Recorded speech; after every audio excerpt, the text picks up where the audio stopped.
Welcome back to Dark Corners Streaming. Made in 1946, The Spiral Staircase, which you can find on YouTube, opens with a glimpse of moviegoing in 1906, before proceeding to one of the most arrestingly shot murders of the time.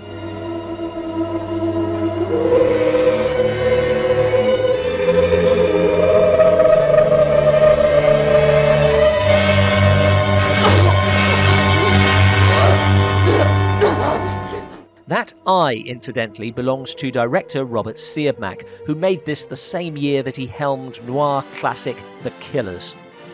Although under contract to Universal, Siodmak was here loaned out to RKO, and it's impossible to watch The Spiral Staircase without being reminded of that studio's greatest horror producer, Val Lewton.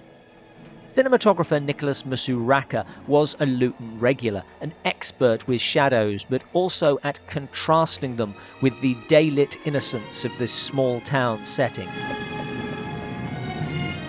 Also familiar from Lewton's team are composer and arranger Roy Webb and Konstantin Bakalennikov, special effects man Vernon L. Walker, who creates this disturbing image of Dorothy Maguire's mute heroine Helen, and art director and set dresser Albert D'Agostino and Daryl Silvera, ensuring that the settings too are familiar. There's also actors James Bell and Cat People's Kent Smith playing another unsympathetic romantic lead. Try to talk! Try it! Try it! There's even that classic device, the Lewton walk. And if that wasn't enough, this was co-produced by Vanguard Productions, owned by Lewton's old boss, David O. Selznick. In case you're interested, there's someone at the front door. I don't want this whole review to be about a man who didn't actually work on the film, and if you want to know more about Lewton, please check out our special From Cat People to Bedlam, but Lewton's influence, his shadow if you will, contributes in more ways than atmosphere and name-checking. Firstly, the film is heavily female-led. Dorothy Maguire is impressively expressive in the lead. She wanted to scream herself, but somehow she couldn't. There are great character roles for Bride of Frankenstein's Elsa Lanchester. I'm never more witty than when I've had a little nip. And Ethel Barrymore. It's been another murder, hasn't there? Who was Oscar nominated for her performance. And as Rhonda Fleming's Blanche demonstrates, Get out. These women are not just love interests. They have strength, agency and purpose in the story. All very Lewton, as are, it must be said, the less engaging men. Well, Mrs. Warren feels that she's in danger here. There is too a Lewton-esque emphasis on character, particularly Helen. Say I do. We are more invested in the various character stories than the murder, so when the murder plot threatens those characters, we really care. There are arguably too many characters. There's safety in numbers, Helen.